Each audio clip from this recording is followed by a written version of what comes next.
नमस्कार प्रिय विद्यार्थियों, आज हम आरपीएससी द्वारा आयोजित वरिष्ठ शिक्षक हिंदी प्रश्न पत्र पर बात करेंगे। वरिष्ठ शिक्षक हिंदी परीक्षा 22 दिसंबर को आयोजित हुई। इस बार पाठ्यक्रम जो जारी किया गया था उसमें अंक विभाजन नहीं था। इससे पहले 2-3 परीक्षाएं हुई है जिनमें अंक विभाजन रहा है, लेकिन इस बार अंक विभाजन नहीं था। ऐसी स्थिति में यह भी संशय था कि किस खंड से कहां और कितने प्रश्न पूछे जाएंगे और प्रश्न पत्र में किस तरह से बदलाव हो रहा है, इस पर भी हम बात करेंगे और क्या मेरिट रहने की संभावना, इस पर बात करेंगे। तो सबसे पहले हम बात करते हैं कि इस पाठ्यक्रम में 150 प्रश्न पूछे गए हैं और पाठ्यक्रम 3 खंडों में विभाजित था। पहले आपको बता दें कि किस खंड से कितने प्रश्न पूछे गए हैं। खंड 1 जो था वो खंड 1 माध्यमिक उच्च माध्यमिक स्तर से संबंध था। किससे? माध्यमिक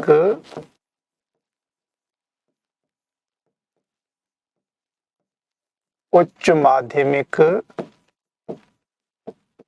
और ध्यान देना माध्यमिक उच्च माध्यमिक स्तर के इस भाग में जो सवाल टॉपिक थे आपके, वो व्याकरण से संबंधित टॉपिक थे। हर बार व्याकरण में 50 प्रश्न पूछे जाने की संभावना रहती है। तो मैंने एक एक प्रश्न को देखा है, प्रश्न पत्र मेरे पास है। इसमें व्याकरण से कुल 52 प्रश्न पूछे गए। कितने प्रश्न पूछे गए हैं? 52 प्रश्न पूछे गए हैं। हर बार वरिष्ठ शिक्षक में प्राय 50 के लगभग सवाल आते, 45, 50, 55 के बीच सवाल पूछे जाते। इस बार भी 52 सवाल पूछे गए। इस बार चूंकि कक्षा 9 से 12वीं तक की पाठ्य पुस्तक के पाठ्यक्रम में नहीं थी, इस बार संभावना थी कि हो सकता है कुछ सवाल ज्यादा पूछे जाए, साहित्य इतिहास के भी और व्याकरण के दोनों के। अब खंड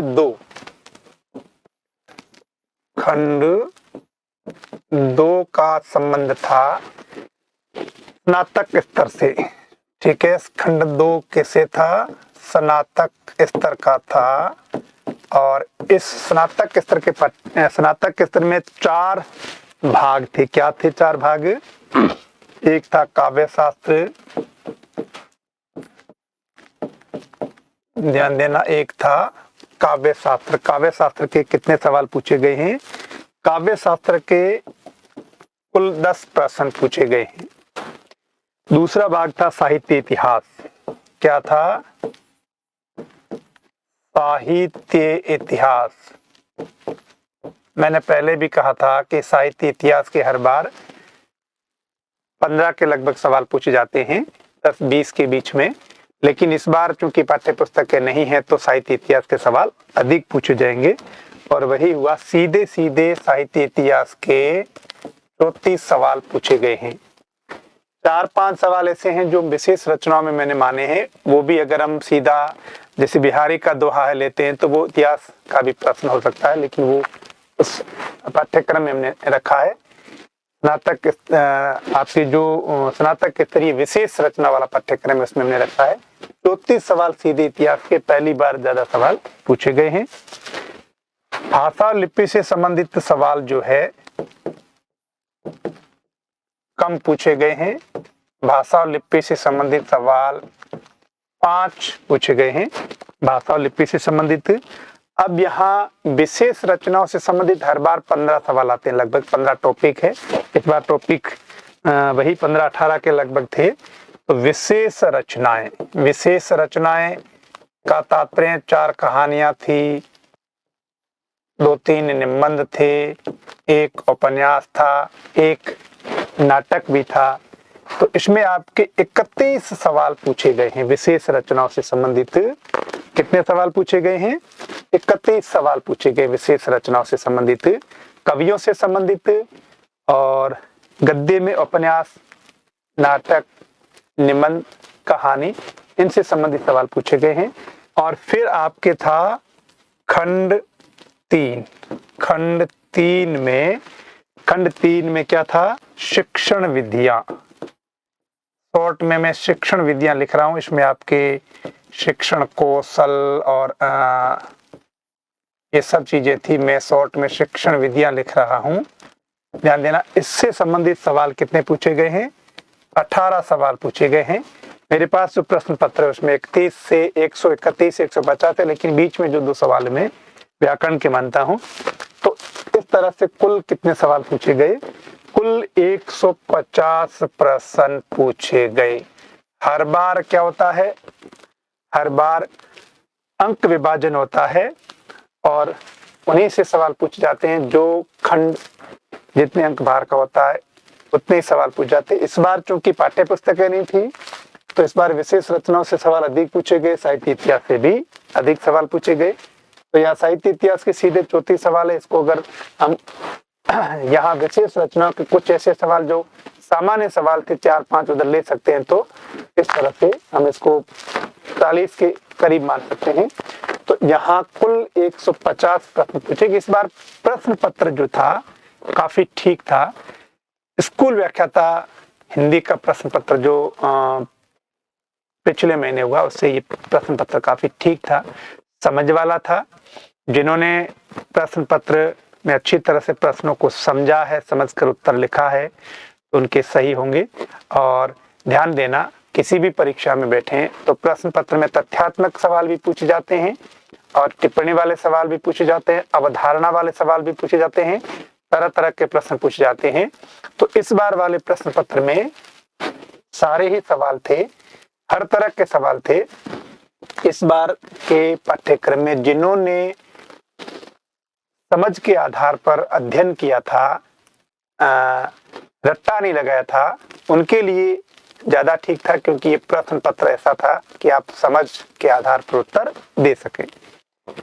तो अब हम बात करते हैं, अब लेते हैं प्रश्न। ये जो मेरे पास प्रश्न पत्र है वो प्रश्न पत्र है पेपर कोड 02 और ये अलग अलग कोडिंग है, सब में अलग अलग प्रश्न एक ही, लेकिन उनका क्रम अलग अलग है। तो देखिए हमारे सामने जो प्रश्न है इस पर हम चर्चा करेंगे। पहला प्रश्न है, निम्नलिखित में से विग्रह शब्द का अर्थ है। पहले आपको बता दूं, चूंकि परीक्षा परसों हुई है 22 दिसंबर को, आपने 2 दिन में बहुत कुछ देख लिया होगा, फिर भी इनमें जो महत्वपूर्ण प्रश्न है वहां हम चर्चा करेंगे। बाकी सीधे जो तथ्यात्मक प्रश्न है उनके सीधे उत्तर देते हुए आगे चलेंगे। तो देखिए, निम्नलिखित में से विग्रह शब्द का अर्थ नहीं है। तो विग्रह शब्द का अर्थ क्या नहीं है? विस्तार होता है। देखिए ये अलग निशान लगाए, यहाँ मैं इस पेन में निशान लगाऊंगा। ये विस्तार होता है, कलह भी होता है और शरीर तो होता ही है। तो इसका सही उत्तर क्या होगा? विचार। ध्यान देना, निम्नलिखित में से विग्रह शब्द का अर्थ नहीं है, उत्तर होगा विचार। तो इसमें जो विकल्प सही होगा वहां सही का निशान लगाते हुए नीचे मैं रेखांकित भी कर दूंगा, क्योंकि पेपर में जो है पहले से निशान लगाए, उसको नहीं देखना है। दूसरा प्रश्न है, गज गेंडा धीर न धरे, वज्र पड़े बगवाव, वीर सत्सई पद में वगवाव शब्द का अर्थ है। वगवाव शब्द का अर्थ इसमें क्या है? सिंह की गंध। तो इसका उत्तर होगा 2, सिंह की गंध। भूषण द्वारा रचित शिवराज भूषण काव्य का मुख्य विषय है। शिवराज भूषण लक्षण ग्रंथ है, इसका मुख्य विषय क्या है? अलंकार है। आगे देखिए, उजाले की मुसाहिब कहानी का मूल तथ्य है। ध्यान देना, कुछ ऐसे प्रश्न हैं जिनके विकल्प लगता है कि सभी सही है, लेकिन वहां थोड़ा सा समझ के आधार पर उत्तर देना, और आरपीसी क्या मानेगी वो एक अलग बात है। देखिए, उजाले की मुसाहिब कहानी का मूल कथ्य, राजा द्वारा प्रजा के शोषण पर व्यंग्य। इस तरह की बात भी इसमें है, प्रत्यक्ष नहीं, लेकिन जिस तरह से राजा अयोग्य हैं और उसके जो चापलूस है जो उसकी बात मानते, उसी तरह प्रजा को भी बात मानने के लिए बाध्य होना पड़ता। सामंतों की चाटुकारिता पर व्यंग्य। चाटुकारिता इसमें स्पष्ट दिखाई देती है। सामंत जीवन में भ्रष्टाचार का चित्रण है, क्योंकि वर्तमान की जो शासन व्यवस्था उसका चित्रण है। राजा की योग्यता सभी है, तो मैं इसमें मानता हूं कि इसमें उत्तर यह होना चाहिए, सामंतों की चाटुकारिता पर व्यंग्य किया गया है। फिर अगला, सूर के भ्रमर गीत की विशेषता निम्नलिखित में से कौन सी नहीं? आपने विकल्प पढ़े होंगे, प्रकृति के आलम्बन रूप की प्रधानता नहीं है, सूरदास के ब्रह्म गीत में प्रकृति के उद्दीपन रूप की प्रधानता है। तो यह उत्तर हमें मिल गया है, इसलिए आगे वाले विकल्प सारे सही है। गोपियों की विरह वेदना उक्ति विचित्र है ही और उद्धव का उपहास है। अगला सवाल है, पिए बिछुरन को दूसरा दुख हर्षु जात प्रसार पंक्ति की समानता निम्नलिखित में से किससे की गई है? तो इसमें से सीधा उत्तर है दोनों स्थितियां एक साथ हो। क्या है? पिए बिछुरन को दूसरा दुख हर्षु जात प्रसार, पीहर जाने की खुशी भी है नायिका को। तो इसका उत्तर क्या होगा? दुर्योधन की भांति प्राण त्यागते समय की दशा से इसकी तुलना की गई है। निम्नलिखित में शुद्ध शब्द है, ये प्राय पूछा जाता है और हम जो है इसका जो है सही नहीं कर पाते, तो ध्यान देना। ये ताला भी होता है, पहले लघु होगा, फिर शौक्ताक्षर होगा, गुरु होगा और फिर मूर्धन्य होगा, आ की मात्रा लगेगी। तो इसका सही उत्तर क्या होगा? यह सही उत्तर होगा शुश्रूषा। आगे कौन सा विकल्प सम्मिलित नहीं है? चौपाई मात्रिक समछंद है, ठीक है। द्रुत विलंबित वर्णिक समृद्ध है।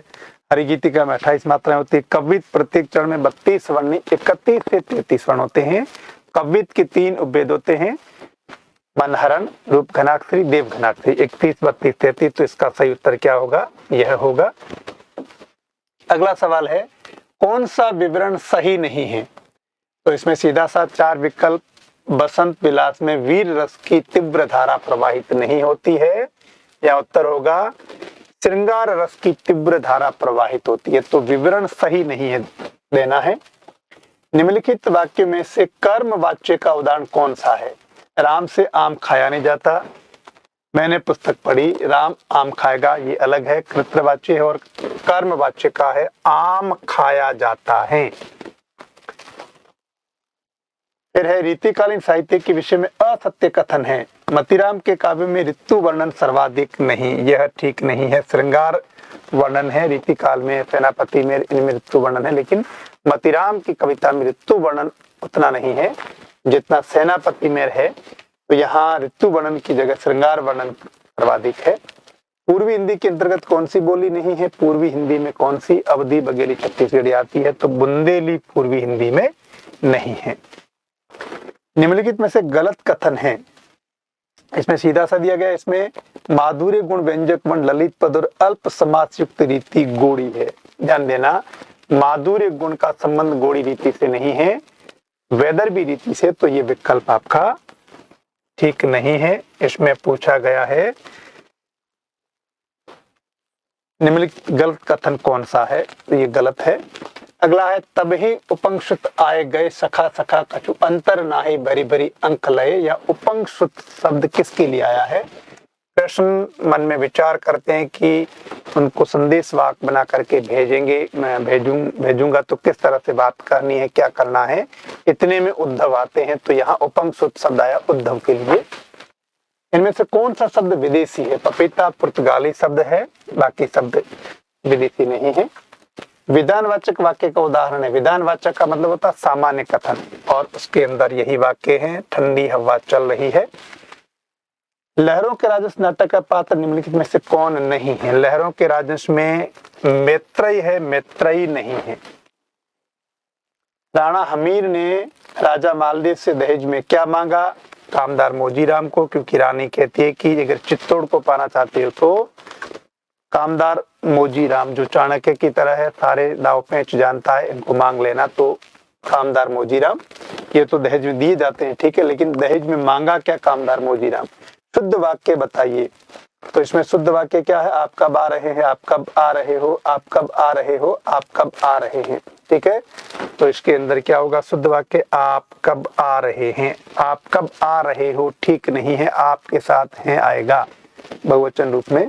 पूर्वी हिंदी का उद्भव किस अपभ्रंश से? पूर्वी हिंदी अर्धमागधी अपभ्रंश से निकली है।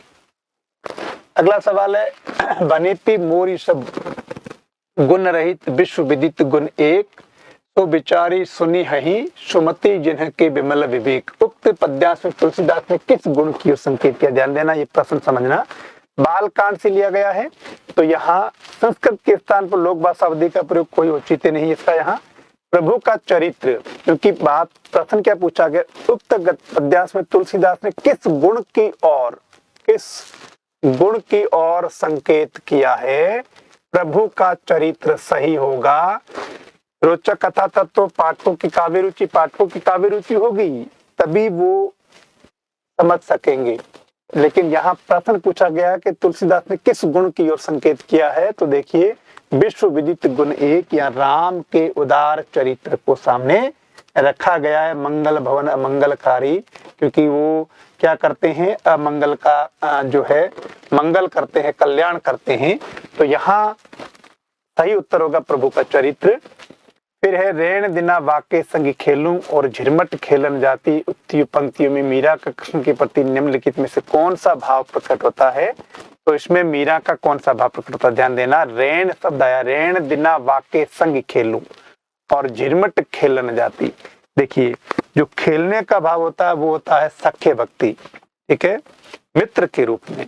और यहाँ क्योंकि मीरा की भक्ति कैसी मानी जाती है, माधुर्य भक्ति मानी जाती है। और यहाँ जिस रूप में आया रेण दिना वाके संग खेलूं, रात और दिन उनके संग खेलने का, इस पूरे पद्यांश को लेकर के देखें तो इसमें हमें यह लेना ठीक रहेगा, दाम्पत्य भाव, माधुर्य भाव।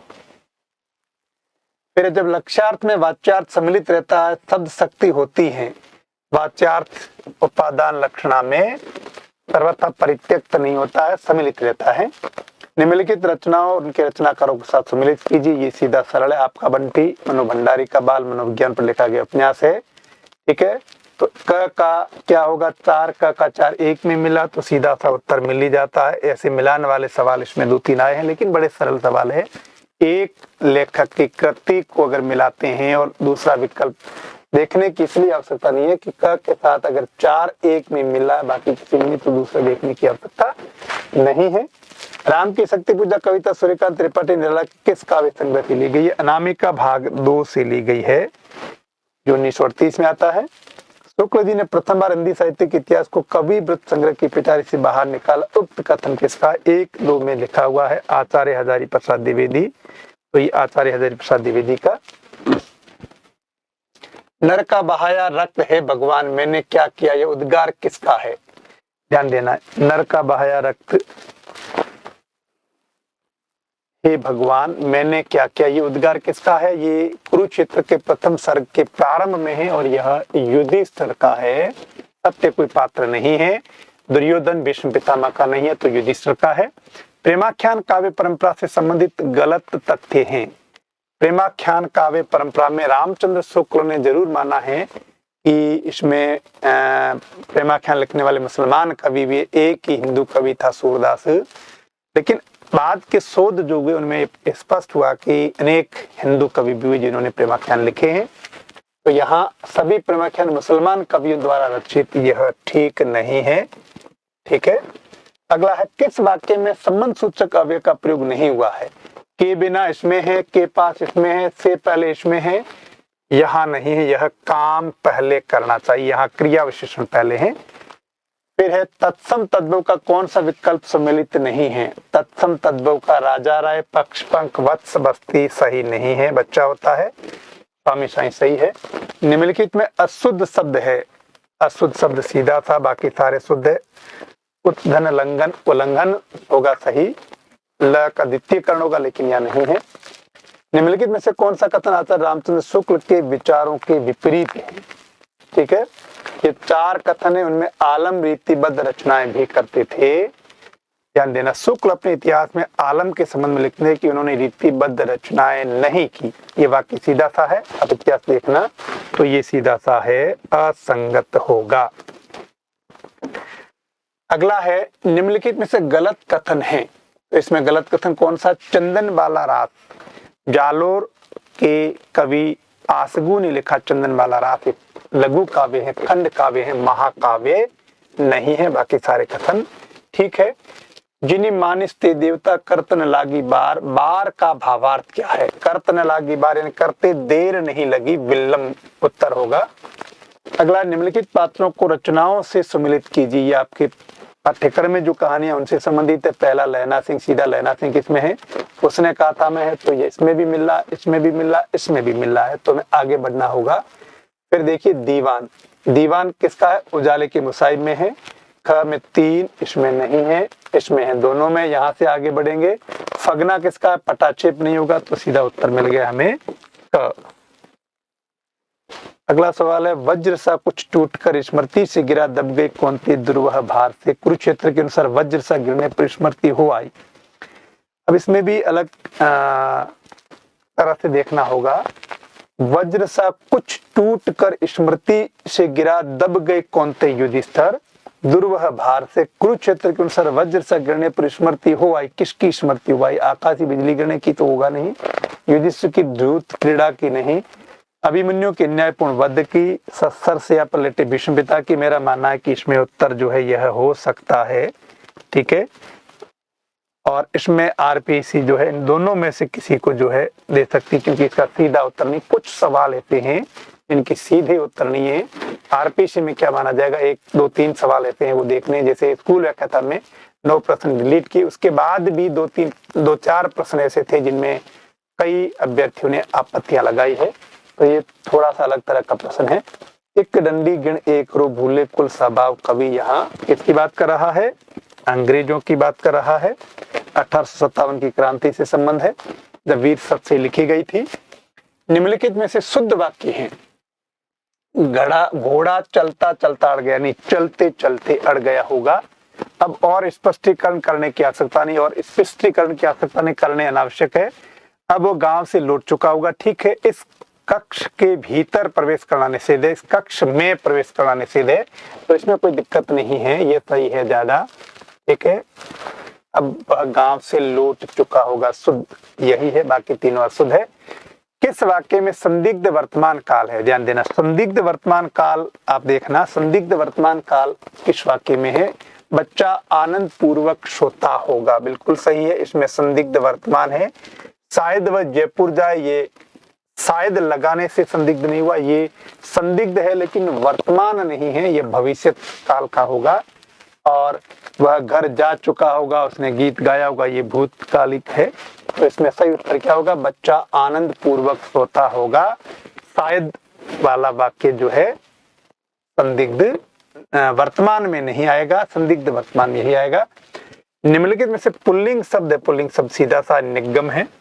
निम्नलिखित में संदेहवाचक वाक्य है, संदेहवाचक इसमें सीधा सा, एक ही अध्यापक के साथ संभवतः छात्र भी आए, तो इसका एक सही होगा। भक्तिकालीन कृष्ण काव्य के संबंध में कौन सा विवरण गलत है? भक्तिकालीन कृष्ण काव्य के संबंध में अष्टचाप के सभी कवि सूरदास के प्रभाव से पूर्णतः मुक्त नहीं है। कई कवि सूरदास से प्रभावित है। नंददास पहले राम भक्त थे, सूरदास के संपर्क में आने के बाद में कहते हैं कि कृष्ण भक्ति करने लगे। अगला सवाल भाषा लिपि से संबंधित है, देवनागरी लिपि से संबंधित है। ध्यान देना, शारदा लिपि इससे पहले आती है, तो देवनागरी लिपि जो निकली है वो कुट्टी लिपि से निकली, तो इसका उत्तर यही होगा। निम्नलिखित में गलत विवरण है। हजारी प्रसाद द्विवेदी के ललित निबंधों में सांस्कृतिक विरासत, नवीन जीवनबोध, उत्कट जिजीविषा, नई सामाजिक समस्याओं का चित्रण है। निबंधकार बालकृष्ण भट्ट ने शुक्ल ने स्टील एडिशन कहा है। द्विवेदी युग में निबंध साहित्य की उपलब्धि नगण्य नहीं, द्विवेदी युग में निबंध साहित्य खूब लिखा गया। सरदार पूर्ण सिंह जैसे निबंधकार यही हुए, बाल मुकुंद गुप्त सारे जो है यहाँ है। और शुक्ल ने वैचारिक निबंधों को चरमोत्कर्ष तक पहुंचाया। चिंतामणि कोई देख लीजिए। फिर गद्यांश आपने पढ़ा होगा, क्योंकि परीक्षा भवन से निकलने के बाद एक दिन का समय तो बहुत होता है सब कुछ देखने का। अब सीधे से प्रश्न ही लेते, तीनों ऋण चुकाने के उपरांत के लिए क्या अपेक्षित है? राष्ट्र के प्रति अपने कर्तव्यों का निर्वहन, ठीक है। क्या अपेक्षित है? राष्ट्र के प्रति अपने कर्तव्यों का निर्वहन, इसका सीधा सा दिया गया है। प्रत्येक नागरिक को अपने अपने ऋणों को चुकाकर राष्ट्र के प्रति अपने कर्तव्यों का निर्वहन करना चाहिए। गद्यांश पद्यांश में जो 5 सवाल आए बिल्कुल सरल है। राष्ट्र के आर्थिक खोखलेपन को किस प्रकार दूर किया जा सकता है? करों का भुगतान करके दूर किया जा सकता है। कैसे? करों का भुगतान करके। यही उसके राष्ट्र प्रेम देशभक्ति तथा मातृभूमि के प्रति सर्वस्व समर्पण की भावना को प्रकट करता है। राष्ट्र को स्वावलंबी बनाने हमारी भूमिका निर्णायक सिद्ध होगी। हमें करों का भुगतान पूरी ईमानदारी के साथ करना चाहिए। कर वंचक राष्ट्र की आर्थिक दशा को खोखला करते हैं, ठीक है। अगला, राष्ट्र के प्रति प्रेम और भक्ति भाव प्रदर्शित करने वाले विभिन्न घटकों में से किसका उल्लेख उक्त अवतरण में नहीं हुआ है? तो राष्ट्र के प्रति कर्तव्यों का निर्वहन है, प्रगति में साझेदारी है, मातृभूमि के प्रति सम्मान है, राष्ट्रीय प्रतीकों के प्रति सम्मान का उल्लेख इस गद्यांश में नहीं है। फिर एक ओजस्वी पंक्तियां दी हुई है। गद्यांश पद्यांश के आधार पर असंगत कथन कौन सा है? भाग्यवादी मानते कि ईश्वरी भाग्य का निर्माता ये है। जन्म से पूर्व प्रकृति मनुष्य के भाग्य में सब कुछ लिख देती है, नहीं, क्योंकि मनुष्य अपने भाग्य का निर्माण स्वयं करता है। ब्रह्मा से कुछ लिखा भाग्य में मनुज नहीं लाया पंक्ति का आशय क्या है? इसका आशय होगा मनुष्य भाग्य से नहीं अपितु कर्म से इच्छित फल प्राप्त करता है, क्योंकि पंक्तियां जो दी गई उस आधार पर इसका उत्तर होगा ब्रह्मा से कुछ लिखा भाग्य में मनुज नहीं लाया है, अपना सुख उसने अपने भुजबल से ही पाया है, प्रकृति नहीं डरकर झुकती है कहीं भाग्य के बल से, कभी भाग्य के बल से, सदा हारती वह मनुष्य से उद्यम से श्रम जल से। अगला सवाल है, रचनाकारों रचनाओं को सम्मिलित करना है। इस तरह के सवाल जो भी पूछे गए हैं बड़े सरल है। लीलाधर जगोड़ी, अशोक वाजपेयी, मंगलेश डबराल, ऋतुराज। तो सबसे पहले अशोक वाजपेयी को लेते हैं। समय के पास समय इनका है 1 का 4, इसमें 1 में भी है, 3 में भी है, दोनों में है। लीलाधर जगोड़ी पहाड़ पर लालटेन इनकी रचना है, नहीं, लीलाधर जगोड़ी की रचना कौन सी है? लीलाधर जगोड़ी रात अब भी मौजूद है। मंगलेश डबराल लिखते पहाड़ पर लालटेन, और ऋतुराज सूरत निरत। तो इसका सही उत्तर क्या होगा? 3 इसका सही उत्तर होगा। बिहारी सत्य का पहला दोहा है, मेरी भव बाधा हरो राधा नागरी सोई, जातन की झाई परेशान हरिद्युति हुई। दोहे में हरिद्युति पद का अर्थ नहीं है, ध्यान देना, श्लेष अलंकार है। स्कूल व्याख्याता में भी सवाल आया है, तो इसमें ये नहीं होगा। कलमस्ता हरी रंग वाला है, ऋतुति है, प्रश्न वदन है। किस लोकोक्ति का भावार्थ सही नहीं है? होनहार बिरबान के होत चिकने पात, स्वस्थ पौधे के पत्ते चिकने होते हैं, ये नहीं होगा, क्योंकि लोकोक्ति का जो अर्थ होता है वो उसका जो है भावार्थ क्या होता है उस रूप में लेना होता है, लक्षार्थ के रूप में। तो ये सीधा सा अर्थ ये इसका अर्थ नहीं है। होनहार बिरबान के होत चिकने पात यानी कुशाग्र बुद्धि बालक बचपन से ही उसका पता चल जाता है, तो ये ठीक नहीं है। फिर है, नाथ पंथ के संदर्भ में उपयुक्त नहीं है। नाथ पंथ के प्रवर्तक मत्स्येंद्र नाथ नहीं थे, गोरखनाथ थे। मैंने आपको पहले बताया था, डॉक्टर बच्चन सिंह का हिंदी साहित्य का दूसरा इतिहास में पहली पंक्ति है, गोरखनाथ नाथ पंथ के प्रवर्तक थे। कौन से विकल्प में द्विगु समास के उदाहरण हैं? द्विगु समास के, ध्यान देना, यहाँ प्रश्न पे अगर होता के और अनुस्वार नहीं होता, कौन से विकल्प में द्विगु समास का उदाहरण है, तो आपका उत्तर ये हो जाता तीसरा। ठीक है, शीतोष्ण है नहीं, ठीक है, शीतोष्ण तो नहीं है। क्या है? एक ही इसमें मिलता है, वो है एक तारा। बाकी अमचूर में 61 में है नहीं, 61 में द्वंद्व समास होगा, और यहाँ तो है ही नहीं, यहाँ भी 31 संख्या बली, लेकिन इसमें भी द्वंद्व होगा 1 और 30। लेकिन यहाँ जो एक तारा है इसमें द्विगु समास है, तो इसमें पूछा कौन से विकल्प में द्विगु समास के उदाहरण है। के उदाहरण का मतलब दोनों, तो ऐसा कोई भी प्रश्न नहीं, ऐसा ये मेरा ये मानना है कि ये प्रश्न जो है डिलीट होगा। कौन सा? 55वां प्रश्न। अगर यहाँ होता समास का उदाहरण है तो आपका 3 सही होता, क्योंकि एक तारा में द्विगु समास है। अगला है, अत्यंत शब्द में उपसर्ग अति धन अंत, ये होगा। निम्नलिखित में अशुद्ध शब्द अतिथि में दोनों ही लघु मात्राएं होगी। किस विकल्प के सभी शब्द शुद्ध है? उषा वाल्मीकि सही है, इसमें ऊष्मा होगा, ये ठीक नहीं है। इसमें कुमुदिनी होगा, ये ठीक नहीं है। इसमें त्रि छोटा होगा, तो इसका सही उत्तर होगा 1। जिसका हृदय उतना मलिन जितना कि शीर्ष व लक्ष्य है, व लक्ष्य से क्या से हैं? व लक्ष्य का अर्थ श्वेत धवल होता, लेकिन यहाँ वो नहीं है, तो यहाँ होगा चमकीला। निम्नलिखित में क्रिया विशेषण उपवाक्य नहीं है। क्रिया विशेषण उपवाक्य, छात्र नहीं आएंगे, अध्यापक जानता था। जितनी में क्रिया विशेषण है, जब में क्रिया विशेषण है, जहां में है, तो इसका उत्तर होगा 1। इसमें क्रिया विशेषण नहीं है। अगला सवाल है, निम्नलिखित रचनाओं का उनकी विधाओं के साथ सुमेलित सही वर्ग कौन सा है? ठीक है, सही वर्ग देना। बाण भट्ट की आत्मकथा आचार्य द्विवेदी का उपन्यास है। 1 का 2, 1 का 2 1 में ही है, तो आगे बढ़ना ही नहीं है, सीधा देख लो। का 2 इसी में आया है। आत्मजयी आत्मजयी क्या है? काव्य संग्रह है कुंवर नारायण का। स्मृति की रेखाएं महादेव वर्मा की रचना। संस्मरण आषाढ़ का एक दिन नाटक है मोहनलाल का। तो इसमें सीधे सरल है। निम्नलिखित में से असंगत कथन कौन सा है?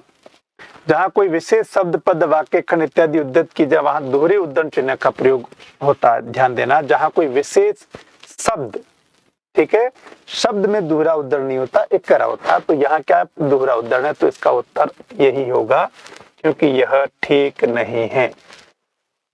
महत्वपूर्ण कथन कहावत संधि आदि को उद्धृत करने में दोहरी उद्धरण का होता है। जहाँ स्थिति निश्चित न हो, वहां कोई स्थिति स्पष्ट नहीं हो, वहां क्या है इस तरह का हो, कोई स्पष्ट नहीं हो, तो वहां प्रश्नवाचक का ही होगा। और जहां अपने से छोटों के प्रति जहां भी कोई शुभकामना सद्भावना होगी तो वो उद्गार होगा, तो वहां विस्मय सूचक होगा।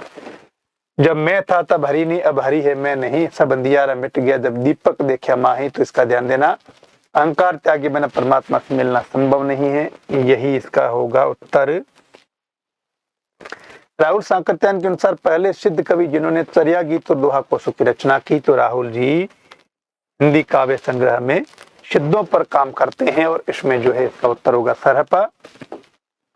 अगला, निम्नलिखित वाक्यों की शुद्धता पर विचार कीजिए। ध्यान देना, इसमें प्रश्न जो है अलग तरह का 5 वाक्य हैं, उनमें से देखना है कि कौन से वाक्य शुद्ध है।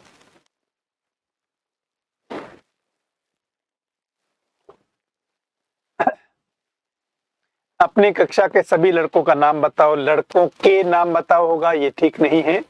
महात्मा ने अपराधी को शाप दिया, ये ठीक है। मैंने फल वाला से फल खरीदे, फल वाले से फल खरीदे, ये भी ठीक नहीं है। ठीक है, फल वाले से होगा। आपसे निवेदन है, आपसे निवेदन है, ठीक है। फिर है जो आना चाहते हैं वह आ सकते हैं, वह नहीं होगा वे आ सकते हैं। तो इसमें कौन से सही है? आपके इसके अंदर जो है एक तो आपका ये सही है, और एक आपका जो है ये सही है, ये भी वे होगा। तो इसके अंदर सही उत्तर होगा 3 ब और द। भगत देखा राजी हुआ, जगत देखा रोया, असुआ जल सींच सींच प्रेम बेल बोया। उक्त पद्या से संबंधित पद के अनुसार मीरा के रुदन के पीछे कौन सा कारण नहीं है? देखिए, बंधु बांधवों का विरोध ठीक है, संसार की दुर्दशा मुख्य है इसमें कि मीरा संसार के लोगों को मोह माया में डूबी हुई देखती है तो उसको रोना आता है, तो ये भी ठीक है। परिवार वालों के अत्याचार भी है, तो यह आश्रयहीनता ज्यादा ठीक है। अगला है, आली री महारे नैना बान पड़ी, मीरा गिरधर हाथ बिखानी लोग कहा बिगड़ी। इस पद के अनुसार मीरा के नेत्रों में कौन सी आदत पड़ गई है? मीरा के नेत्रों में कौन सी आदत पड़ गई? आली री महारे नैना बान पड़ी, मीरा गिरधर हाथ बिखानी लोग कहा बिगड़ी, कृष्ण आगमन का पथ निहारने की। ठीक है, तो इसका उत्तर यह ज्यादा ठीक है।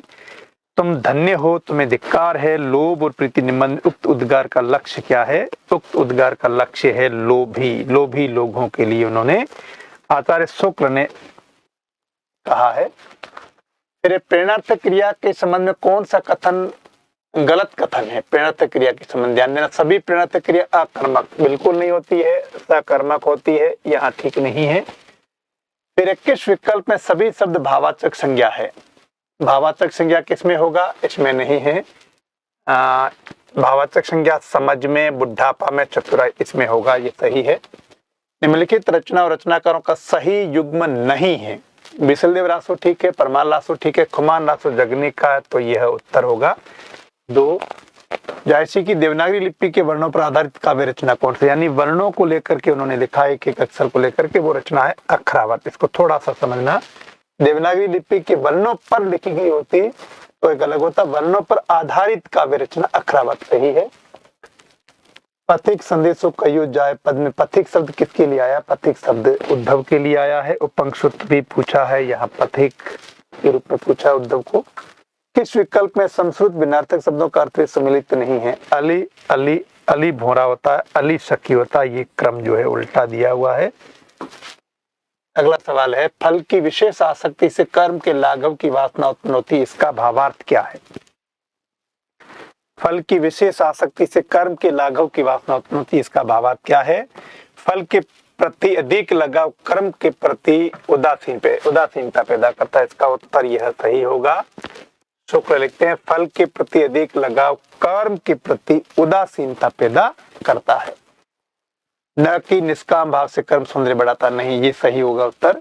निम्नलिखित में से अशुद्ध शब्द हैं, अशुद्ध शब्द सीधा था मिष्टान होता है, मिष्ठान नहीं होता है। रामानंद के शिष्यों में सम्मिलित नहीं है, रामानंद के 12 शिष्यों में मलुकदास का नाम नहीं मिलता है। मनु जाहि राचेहु मिलिहि सो बरु, सहज सुंदर सांवरो, करुणा निधान सुजान, शील सनेहु जानत रावरो। उक्त पद्यांश के अनुसार सीता जी को किसने आशीर्वाद दिया? बालकांड में है, सीता जी को पार्वती जी ने आशीर्वाद दिया। सोरठा छंद कैसा है? मात्रिक अर्ध सम छंद है, इसका सीधा सा उत्तर यह है। इतिकाल को श्रृंगार काल की संज्ञा देने वाले कौन है? आचार्य विश्वनाथ प्रसाद मिश्र है। कहानीकारों कहानियों को सम्मिलित कीजिए। ये सम्मिलित वाले जो भी 3-4 सवाल है, बड़े सरल सवाल आए हैं। अब देखिए, मणिका मोहिनी की 2.5 आखर प्रेम का कहानी है, 1 का 2, इसमें 1 में भी है और 2 में भी है। और फिर नासिरा शर्मा की पत्थर गली, ये पहले पूछी गई है आरपीसी में, तो इसका सीधा सा उत्तर मिल गया कि ये उत्तर होगा 2 इसका। चित्रा मुदगल की कहानी अपनी वापसी और ममता कालिया की है, उसका यौवन। नाट्य साहित्य के विषय में कौन सा कथन सही नहीं है? प्रसाद के अधिकतर नाटक पौराणिक पृष्ठभूमि पर नहीं, ऐतिहासिक पृष्ठभूमि पर लिखे गए हैं, तो इसका उत्तर जो है यही होगा। फिर है, उपन्यास के विकास क्रम से संबंधित कौन सा कथन गलत है? प्रेमचंद से पूर्व हिंदी उपन्यास सर्वोत्कर्ष को प्राप्त कर चुका था। बिल्कुल नहीं, प्रेमचंद से पहले हिंदी उपन्यास तिलिस्मी अयारी घेरे में बंधा हुआ था, मनोरंजन प्रधान था। प्रेमचंद ने ही व्यापक फलक दिया है। निम्नलिखित रचनाओं को उनकी रचनाओं के नाम से सम्मिलित कीजिए तथा सही विकल्प का चयन कीजिए। ये फिर आया विकल्प वाला, तो ध्यान देना। रघुवीर सहाय जो रचना लिखते, कुछ पत्ते कुछ चिट्ठियां। और धूमिल की रचना कौन सी है? धूमिल ने लिखा है संसद से सड़क तक, सुदामा पांडे का। लीलाधर जगुड़ी ने लिखा है नाटक जारी है। सर्वेश्वर दयाल सक्सेना की रचना बच्ची गर्म हवाएं, तो इसका उत्तर होगा 4 विकल्प। प्रारंभ में पिंगल नाम किस बोली के लिए प्रयुक्त होता था? पिंगल ब्रिज भाषा के लिए और डिंगल राजस्थानी के लिए। राजस्थानी का साहित्यिक रूप डिंगल है। शब्द और उसमें प्रयुक्त प्रत्यय की दृष्टि से सुसंगत विकल्प है। ध्यान देना, सुसंगत विकल्प कौन सा होगा? भाषण होगा, भास धातु में अन प्रत्यय से बना है, दयालु में आलू प्रत्यय होगा। और ये भी ठीक नहीं है, माननीय मन अनीय होगा। और उसके बाद में विदित में भी ठीक नहीं है, यह चित्त प्रत्यय नहीं होगा यहाँ। किस विकल्प में गुणवाचक विशेषण नहीं है? गुणवाचक विशेषण नहीं है, तो ध्यान देना गुणवाचक विशेषण इसमें संख्यावाचक है, सब, यथेष्ट, समूचा, तो उत्तर होगा 1। सूबेदार हजारा सिंह जर्मन अफसर को अपना लेफ्टिनेंट साहब क्यों समझ बैठा? उसने लेफ्टिनेंट साहब की वर्दी पहन रखी थी, इसलिए वो समझ बैठा। कामायनी उस अर्थ में कथा काव्य नहीं है जिस अर्थ में साकेत है। कामायनी की कथा केवल एक फैंटेसी। ये विचार किसका है? गजानन माधव मुक्ति बोध का है। कामायनी एक पुनर्विचार में उन्होंने ऐसा कहा है। फिर अगला है, भक्तमाल की रचयिता कौन है? ध्यान देना, इस बार जो प्रश्न पत्र था उसमें बीच बीच में कहीं काव्य शास्त्र का प्रश्न है, कहीं भाषा लिपि से संबंधित है, कहीं साहित्य इतिहास का, कहीं विशेष रचनाएं हैं। शिक्षण विधियों के इस बार भी अंत में दिए, बाकी सभी प्रश्न जो है बीच बीच में आते रहे हैं। भक्तमाल के रचयिता कौन थे? भक्तमाल के नाभादास। राजा मालदेव ने राणा हमीर के पास अपनी पुत्री का विवाह प्रस्ताव क्यों भेजा? छल कपट की योजना अनुसार। ये प्रश्न पूछा थोड़ा ठीक तरह से नहीं गया, लेकिन इन विकल्पों में यही उत्तर होगा। निम्नलिखित में से अशुद्ध वाक्य का चयन कीजिए। आपका उत्तर मुझसे अच्छा नहीं होगा, आपका उत्तर मेरे उत्तर से अच्छा होगा, बाकी सही है। निम्नलिखित में गलत कथन है, तो इसमें से सीधा 4 में से विभाव को रस का कार्य नहीं, रस का कारण। रस उत्पत्ति के कारणों को विभाव कहते हैं, कार्य को नहीं। चिकने घड़े पर पानी नहीं ठहरता, लोकोक्ति का भावार्थ क्या है? निर्लज व्यक्ति पर किसी बात का असर नहीं होता, उसको कितना ही समझाओ उसके कोई असर नहीं होता है। अगला है, ढक रहे थे उसका वप्पू कांत, बन रहा था वो कोमल वर्म। वप्पू का अर्थ क्या है? वप्पू का अर्थ या देह है, ये पहले भी सवाल आया। वर्म का अर्थ वस्त्र होगा, वप्पू का देह होगा। कौन सा विकल्प सम्मिलित नहीं है? गिरिजा कुमार माथुर धूप के धान रचना है। केदारनाथ अग्रवाल युगात नहीं लिखते हैं, ये सुमित्रानंद पंत की रचना है, तो इसका सही उत्तर होगा 2। तिमाही में कौन सा? तिमाही में पहला संख्यावाची है तो द्विगु समास होगा। खोयो मैं घर में अवट कायर जम्बुक काम, सिंहा केहा देशड़ा जे तरहो सो धाम। असंगत क्या? गीदड़ों द्वारा सिंहों को ललकारना, इसमें ऐसा भाव नहीं दिखता है। श्रद्धा भक्ति निम्न से संबंधित असंगत है। प्रेम का व्यापार स्थल विस्तृत नहीं होता, एकांत होता है, श्रद्धा का विस्तृत होता है, तो ये ठीक नहीं है। इसका उत्तर यही होगा एक। दांतों तले उंगली दबाने का अर्थ है आश्चर्यचकित होना। अगला कौन सा विकल्प सम्मिलित नहीं है? माटी की मूर्ति बैनीपुरी की है और रेखाएं बोल उठी देवेंद्र सत्यार्थी, हमारे आराध्य बनारसी दास चतुर्वेदी। जो न भूल सका यह भदंत आनंद कौशल्यायन की रचना। किसकी? भदंत आनंद कौशल्यायन की रचना है। पदक्रम के संबंध में असंगत कथन निम्नलिखित में से कौन सा है? देखिए, कामता प्रसाद गुरु के व्याकरण में यदि एक समानाधिकरण शब्द मुख्य शब्द के पहले आता था, पहले शब्द में विभक्ति का प्रयोग होता है। प्रश्नवाचक क्रिया से सर्वनाम अवधारणा की मुख्य क्रिया सहायक क्रिया के बीच में भी आ सकते हैं। संबंधवाचक उसके अनुसंबंधी सर्वनाम के कर्माधिकार बोधा वाक्य के आदि में आते हैं। अवधारण के लिए भेदक और भेदक के बीच संज्ञा विशेषण क्रिया आ सकते हैं। इसका कुछ स्पष्ट नहीं है क्या कहना चाहते हैं। पदक्रम में असंगत ये 2-3 लग रहे हैं। अगला है कामायनी के काव्य शिल्प के विषय में गलत कथन है। कामायनी के काव्य शिल्प के विषय में गलत कथन कौन सा है? इसकी कथा वस्तु का मूलाधार सतपथ ब्राह्मण है, पुराण नहीं है। सब शक्ति के संबंध में असंगत कथन कौन सा है?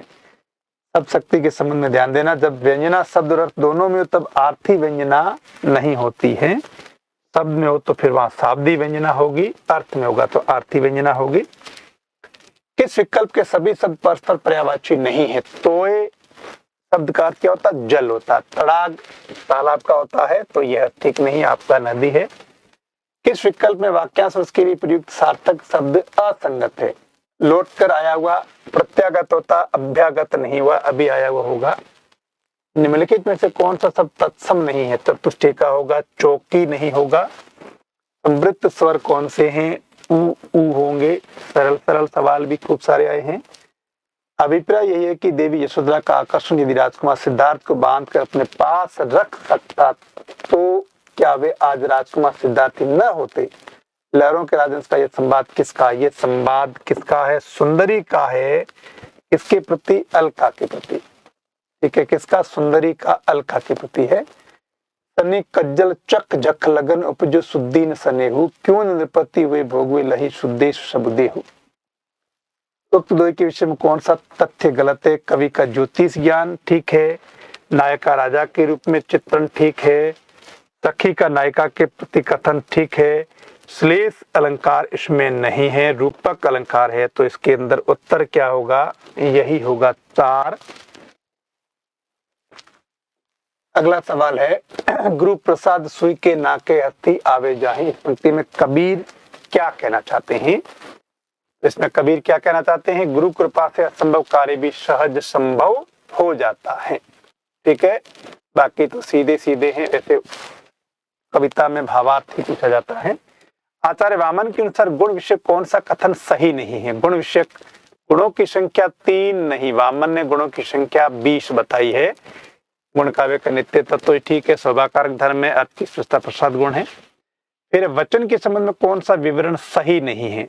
वाक्य में वचन की पहचान केवल क्रियाओं द्वारा होती है, जरूरी नहीं है कि केवल क्रियाओं द्वारा ही हो, ये ठीक नहीं है। सु उपसर्ग का उदाहरण है, सुलभ शब्द में सु उपसर्ग लगने से बना है सुलभ।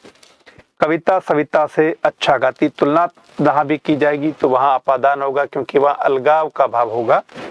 उसके बाद देखिए, उसके बाद है निम्नलिखित में से गलत संधि विच्छेद है। जगत गुरु जगत में यहाँ हलंत होगा जो इसमें लगा हुआ नहीं है, बाकी सब ठीक है। अगला सवाल है कंगाली में आटा गीला। लोकोक्ति का सही अर्थ क्या है? मुसीबत पर मुसीबत आना। बेरोजगारों के लिए जो है ऐसी स्थिति बनी हुई है क्योंकि प्रश्न पत्र जो है लीक हो रहे हैं। कितनी सावधानी बरती जाए फिर भी न जाने क्यों ऐसा हो रहा है। आवश्यकता है कि ऐसे लोग जो लीक करते हैं बेरोजगारों के जीवन पर कुठाराघात करते हैं, उनको कड़ी से कड़ी सजा मिलनी चाहिए, दंड मिलना चाहिए। कानून बना हुआ है लेकिन लोगों में जो है डर नहीं है, इसलिए इस तरह की बातें उभर कर आती है। किस विकल्प में विलोम शब्द युग्म नहीं है? सदा से में नहीं है, बाकी में है। मानक हिंदी का आधार कौन सी बोली है? मानक हिंदी हम किसे कहते हैं? खड़ी बोली का मानक रूप मानक हिंदी है। निम्नलिखित में से प्रबंधात्मक रचना नहीं है। शिवराज भूषण लक्षण ग्रंथ है, अलंकार प्रदान है, प्रबंध नहीं है। किस विकल्प में विराम चिन्ह का नाम और उसका चिन्ह सुमेलित नहीं है? पूर्ण विराम तो ठीक है, अर्धविराम ठीक है, निर्देशक चिन्ह ठीक है, त्रुटि पद या हंस पद ऐसा नहीं होता, वो ऐसा होता है बीच में सिंबल दिया गया। उपमा अलंकार के विषय में असंगत क्या है? काव्य में चारों अंग स्पष्ट विद्यमान होने पर ही उपमा होगा, ये गलत है, ही नहीं। अगर कोई 1, 2, 3 अंग नहीं होंगे तब भी उपमा अलंकार हो सकता है। आधुनिक काल को 3 चरणों में विभक्त करके उन्हें प्रथम, द्वितीय, तृतीय उत्थान किसने कहा है? आचार्य रामचंद्र शुक्ल ने कहा है। हिंदी साहित्य का सार गर्भित इतिहास में काल विभाजन में ये दिया गया है। वास्तव में श्रृंगार और वीर इन्हीं दो रसों की कविता इस काल में हुई, प्रधानता श्रृंगार की रही। इससे इस काल को रस के विचार से कोई श्रृंगार काल कहे तो कह सकता है। हिंदी साहित्य का सार गर्भित इतिहास में रीति काल की पृष्ठभूमि में ये पंक्ति दी गई है और ये पंक्ति हुबहू पूछिए ऐसा कौन कहते हैं? रामचंद्र शुक्ल कहते हैं। रीति काल को श्रृंगार काल की संज्ञा विश्वनाथ प्रसाद मिश्र ने दी है, लेकिन वो कहते हैं कि रस के विचार से कोई श्रृंगार काल कहे तो कह सकता है। कौन कहते हैं? आचार्य रामचंद्र शुक्ल कहते हैं। द्विवेदी युगीन काव्य धारा के विषय में कौन सा कथन सही नहीं है? द्विवेदी युग में क्या लिखा है? इस युग में प्रबंधात्मक रचनाओं का नितांत अभाव रहा नहीं, प्रबंधात्मक रचनाएं खूब लिखी गई। मैथिली शरणगुप्त द्विवेदी युग के कवि माने जाते हैं। तो द्विवेदी युग का अर्थ महावीर प्रसाद द्विवेदी के नाम पर है, यानी 1900 से 1820 के बीच का जो समय है वो समय है, तो ये ठीक नहीं है। विभावना अलंकार क्या होता है? बिना कारण के कार्य होना। इसका उत्तर होगा 2। स्थायी भाव नहीं है, स्वेद अनुभाव है और वो भी कैसा? सात्विक। स्थायी भाव नहीं है। यदि तुम परिश्रम करोगे तो तुम्हें परीक्षा में सफलता मिलेगी। वाक्य का प्रकार क्या है? यदि तो संकेतवाचक होता है, जिसमें क्या होता है? कार्य कारण या शर्त वाली स्थिति होती है। अगला है 129वां, रामचरितमानस के बालकांड में वक्ता श्रोता के रूप में किसका उल्लेख नहीं है? देखिए, जो अध्याय दिए गए हैं बालकांड, उसमें अध्यायों में तो आपके यही मिलता है, याज्ञवल्क्य भारद्वाज का संवाद है, बाकी तीनों नहीं है। अगर उसके बीच में कहीं आया है तो हो सकता है उसका उत्तर हो, लेकिन ये शिव काक भुनसुंडी नहीं है, इसका भी उल्लेख नहीं है, इसका भी उल्लेख है नहीं, लेकिन ये तो है ही। याज्ञवल्क्य भारद्वाज एक है, तो इसका उत्तर जो है शिव काक भुनसुंडी संवाद ये भी नहीं है। ये तो काक भुनसुंडी वक्ता है, शिव जो है वक्ता और काक भुनसुंडी श्रोता ऐसा नहीं है, क्योंकि सवाल पूछा वक्ता श्रोता वाला, ये सवाल डिलीट भी हो सकता है। फिलहाल हम तो इसको ले रहे हैं कि ये जो है कम से कम नहीं, ये बीच में कहीं आया तो हो सकता है हो। फिर फगना आदि को लच्छीराम का प्रधान बनना क्यों गवारा नहीं था? फगना आदि को लच्छीराम का इसलिए कि उन्हें आशंका थी कि वह राम सिंह के हाथ की कठपुतली बन जाएगा। री का उच्चारण स्थान कौन सा है? देखिए, यहाँ से शिक्षण विद्या, लेकिन यह सवाल हम मानते हैं कि भाषा व्याकरण का है। री का उच्चारण स्थल मूर्धा है। इकाई विधि के प्रवर्तक कौन है? एच.सी. मॉरिसन इकाई विधि के प्रवर्तक। एक बालक जिसकी शिक्षा लब्धि 85 से कम है, उसके सीखने संबंधी कठिनाइयों के ज्ञान प्राप्त करने की क्रिया को क्या कहा जाता है? उसको हम कहते हैं निदानात्मक शिक्षण। मौखिक अभिव्यक्ति के मूल्यांकन हेतु कौन सी गतिविधि उपयुक्त नहीं है? मौखिक अभिव्यक्ति के मूल्यांकन हेतु लेखन कार्य उपयुक्त नहीं है। चित्र विस्तारक यंत्र होता है, चित्र विस्तारक यंत्र है दृश्य। किसी शिक्षक के कक्षा में अध्यापनार्थ प्रवेश के बाद का पाठ क्या कहलाता? पाठ। प्रस्तुति भाग भाषा शिक्षण का सिद्धांत नहीं है, भाषा शिक्षण का सिद्धांत नहीं है। स्वाध्याय विधि का सिद्धांत जो है नहीं है। ठ ठ श का उच्चारण स्थलीय, फिर आया मूर्धा र पूछ लिया, फिर ये पूछ लिया, मूर्धा वाले सवाल पूछे हैं। हर्बर्ट के पंचपदीय पाठ योजना का तार्किक क्रम क्या? पहले प्रस्तावना होती है, उसके बाद प्रस्तुतिकरण, फिर तुलना, सामान्यीकरण और प्रयोग। हमारे विद्यालय में ऐसे छात्र पाए जाते हैं जो दोष रहित थे, परंतु उन्हें अपनी क्षमता बढ़ाने के लिए सहायता की आवश्यकता है। किसने कहा ऐसा? ब्लायर ने कहा है, कोटेशन है यह। अगला सवाल है, कर्म गति टारे हूं ना ही टरे, जो एक शिक्षक अंतर्गता के माध्यम से विस्तार पूर्वक प्रस्तुत कर रहा है, वह शिक्षक पद्य शिक्षण की किस विधि से अध्यापन कार्य कर रहा है? वो व्याख्या करता है उस पंक्ति की। रंगमंच प्रणाली का दूसरा रूप क्या? कक्षा अभिनय प्रणाली। अभिनय के माध्यम से जो है विषय वस्तु को प्रस्तुत करना। नाद सौंदर्य, भाव सौंदर्य, विचार सौंदर्य का अभ्यास किसमें कराया जाता है? भाव सौंदर्य पद्य शिक्षण में कराया जाता है। आजकल वर्तनी संबंधी अशुद्धियां माध्यमिक स्तर तथा उच्च माध्यमिक स्तर पर काफी पाई जा रही, जिनका कारण नहीं है। तो यह जिनका कारण नहीं है, आजकल वर्तनी संबंधी अशुद्धियां माध्यमिक स्तर तथा उच्च माध्यमिक स्तर पर काफी पाई जा रही है। वर्तनी संबंधी अशुद्धियां माध्यमिक स्तर पर काफी पाई जा रही, जिनका कारण नहीं है।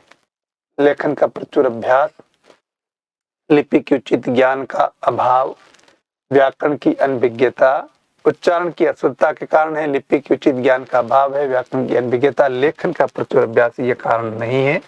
होता तो ऐसा होता नहीं। आगमन प्रणाली का रूप क्या है? आगमन प्रणाली उदाहरण से नियम की और प्रयोग प्रणाली है। अगला है, अपने विचारों को सदियों तक सुरक्षित रखने हेतु निम्न में से किसकी आवश्यकता है? लिखित अभिव्यक्ति होगी, जिसे हम जनसंचार में प्रिंट मीडिया कहते हैं। अनुभूति प्रधान पाठ किसे कहा जाता है? अनुभूति साहित्य से आती है। निम्नलिखित में से कहानी शिक्षण का उद्देश्य क्या है? बोध, कल्पना, तर्क शक्ति का विकास करना। यह उत्तर जो है सही होगा। भाषा किस प्रकार का विषय है? क्रियात्मक प्रधान विषय है भाषा। और अंतिम प्रश्न है, वस्तुनिष्ठ प्रश्न का प्रकार नहीं है, लघुत्तरात्मक नहीं होगा, क्योंकि वस्तुनिष्ठ प्रश्न जो है कैसे होंगे? बहुविकल्पी होंगे, सत्य असत्य वाले, युगलीकरण वाले होंगे। इस आधार पर जो प्रश्न पत्र था उसको हमने लिया और इसमें आपने देखा सबसे ज्यादा प्रश्न पूछे गए हैं वो व्याकरण के हैं, कुल 52 प्रश्न पूछे गए हैं। उसके बाद साहित्य इतिहास के हैं, 34-35 सवाल पूछे गए हैं। फिर विशेष रचनाओं के इस बार अधिक आए हैं, स्वाभाविक है क्योंकि कक्षा 9 से 12वीं तक की पाठ्य पुस्तकें हटा दी गई, तो यहाँ से 31 सवाल पूछे गए हैं।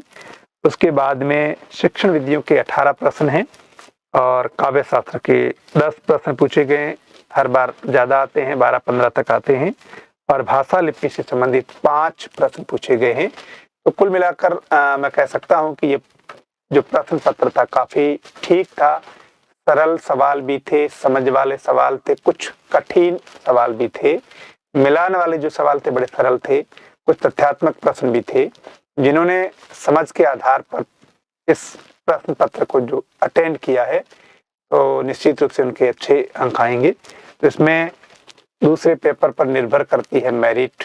दूसरा पेपर कैसा हुआ उसके ऊपर निर्भर करता है। 350 के लगभग संभावना है कि मेरिट रहेगी सामान्य वर्ग की, और उसमें कुछ 5.57 माइनस प्लस कर सकते हैं और 5-7 अंक आप ओबीसी के कम मान के चलिए, 5-7 तो नहीं, 2-3 अंक, और ऐसी एसटी वर्ग में जो है और नीचे आएगी। तो कुल मिलाकर के हम अनुमान लगा सकते हैं कि 350 के लगभग। आजकल आज का प्रश्न पत्र भी जो है सामान्य ज्ञान का लीक हुआ, इस तरह का हो सकता है, इस तरह की धांधली पहले हुई हो, उसका कुछ कह नहीं सकते, लेकिन सामान्य रूप से और पारदर्शिता से अगर परीक्षा संपन्न हुई है तो जिन्होंने समझ के आधार पर प्रश्न पत्र को अटेंड किया है उनका जरूर चयन होगा। मेरी तरफ से आप सभी को शुभकामनाएं। आज हमने पेपर को जिस तरह से देखा, पेपर किस तरह से थोड़ा बदल रहा है, आवश्यकता इस बात की है कि समझ के आधार पर पढ़ना है, और आप काफी पीछे रह रहे हैं तो भी घबराना नहीं है। आपको एक नए विश्वास के साथ, नए जोश के साथ तैयारी जारी रखनी है। अभी स्कूल व्याख्याता परीक्षा हो चुकी है, वरिष्ठ शिक्षक हिंदी की हो चुकी है, संस्कृत विभाग की होनी बाकी है, और रीट एक बहुत बड़ी भर्ती है वो भी बाकी है। जो बेरोजगार अभी है, जो भी कहीं रोजगार नहीं लगे, उनके लिए तो एक चुनौती है। उनको निश्चित रूप से एक विश्वास के साथ तैयारी जारी रखनी चाहिए। भले ही आपकी ये परीक्षा कैसी भी हो, लेकिन जब तक आपके हाथ में रोजगार नहीं हो तब तक सारे विकल्प खुले रखने चाहिए। मैं उम्मीद करता हूं कि आप अच्छा पेपर करके आए हैं और आपका चयन हो। पुनः शुभकामनाएं। धन्यवाद।